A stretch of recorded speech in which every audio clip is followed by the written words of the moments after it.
கன்னியாகுமரியில் ஓடும் ரயிலில் 1.5 கிலோ தங்கம் கொள்ளையடித்த சம்பவத்தில் கேரளத்தைச் சேர்ந்த 5 பேர் சிக்கியுள்ளனர். சிசிடிவி காட்சிகள் மர்ம கும்பலை காட்டிக் கொடுத்தது எப்படி? கேரள மாநிலம் திருச்சூரைச் சேர்ந்த நகை வியாபாரி ஜோஸ். இவர் கடந்த 16ஆம் தேதி குருவாயூரிலிருந்து சென்னை சென்ற குருவாயூர் எக்ஸ்பிரஸ் ரயிலில் முன்பதிவு செய்யாத பயணிகளுக்கான பொதுப்பெட்டியில் பயணம் செய்தார். அவர் தனது கையில் வைத்திருந்த பையில் சுமார் 1.5 கிலோ தங்க நகைகளை வைத்திருந்ததாக கூறப்படுகிறது.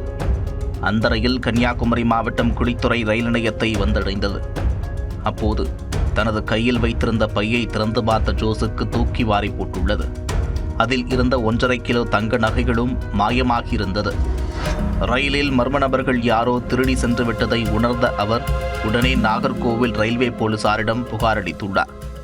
1.5 கிலோ தங்கம் என்பதால் உடனே வழக்கு பதிவு செய்த போலீசார் தனிப்படை அமைத்து தேடுதல் வேட்டையை தொடங்கினர். கொள்ளை கும்பலை கண்டுபிடிக்க குளித்தறை மற்றும் திருச்சூர் ரயில் நிலைய பகுதிகளில் இருந்த சிசிடிவி கேமரா காட்சிகளை சேகரித்து விரிவான ஆய்வு மேற்கொண்டனர். அப்போது திருச்சூர் ரயில் நிலைய சிசிடிவி கேமரா காட்சியில் ஜோஸை ஒரு மர்ம கும்பல் பின்தொடர்ந்து வந்தது துல்லியமாக தெரிந்தது. அதில் அவர்களது அடையாளம் தெளிவாக தெரிந்த நிலையில் அந்த வீடியோவை வைத்து தீவிர விசாரணை நடத்தினர். போலீசாரின் அதிரடி விசாரணையில் கொள்ளை சம்பவத்தில் ஈடுபட்டது கேரளாவைச் சேர்ந்த கும்பல் என்பது உறுதியானது.